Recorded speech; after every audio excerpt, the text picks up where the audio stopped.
my intention before I came here was that, like, if it goes, then it goes. If it doesn't, then I'll just continue with what I'm doing right now, which is praying and listening to Ruqya. Like, that was my intention. Like, when I come here, I don't expect the jinns to go, because I think it's been pinned in my head that, like, it's not up to you, it's up to Allah. Like, if He decides for them to go, then they'll leave. Like, you can't do anything at all if Allah doesn't allow for them to leave.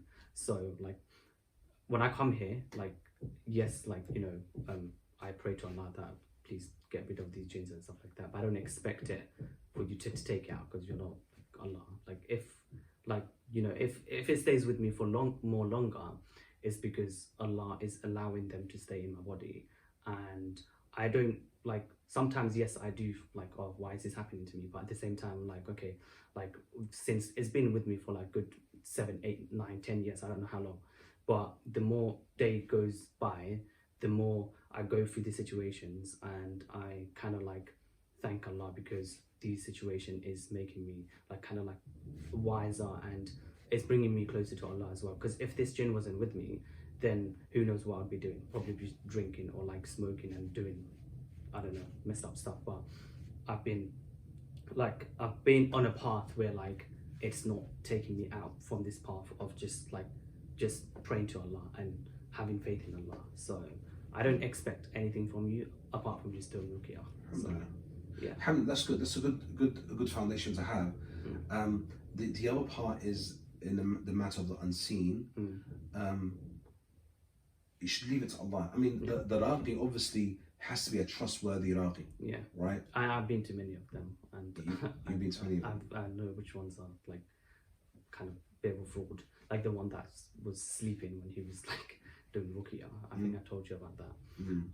I was just, you know, he done like halfway, he just like kind of like calmed out. I'm like, oh, that was in East London Mosque. But yeah, I've been to a couple of them, and I know which one actually does want to help people and which one's just basically after money. Okay, so you have this, alhamdulillah, you're confident that you know how to judge a Raqi, if they're good or not, or whatever. So my advice to you, and I remember somebody, which I wouldn't say my teacher, but he was older than me. I was in my 20s, and he was a Raqi, but he was in a bit on the right path. So he said to me, almost like, just listen and go with the flow. And I did to a certain extent, and to understand what he's trying to do and what he's trying to achieve.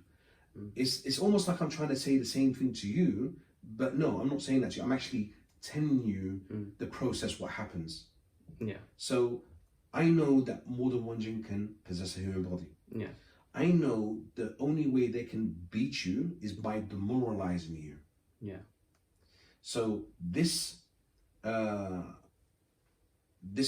thing about having faith and having certainty is very, very valuable in a field of Ruqya. Yeah. Faith and certainty, yaqeen.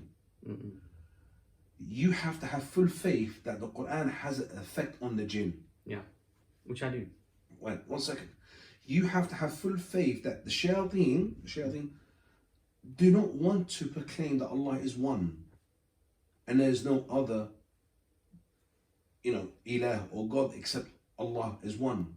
They don't want to say that. They want to say the totally opposite. They want to ridicule, they want to laugh, they want to swear, they want to say evil things, they want to challenge. You have to know that. You've experienced it already. There's no time they don't want to surrender. You have to know, once they surrender, that should be a victory and that should be celebrated. That's you as a Muslim. If you don't practice that part, then you need now to understand that needs to be celebrated. And let's say, for instance, it lied. Let's say the whole time they lied. You shouldn't let that affect you. See, this is another stage, another level. One level is go with the flow and ignore distractions. They took shahada, they shouldn't took shahada if they're lying, because now they've just put themselves in a bad situation. Remember, shayateen, they show off like who's the most evil, who's the most you know, whatever. That's amongst them. Us, they want to demoralize us. They want to make us that we waste our time. You need to say, no, I didn't waste my time. I haven't wasted my time. And if they lied to themselves.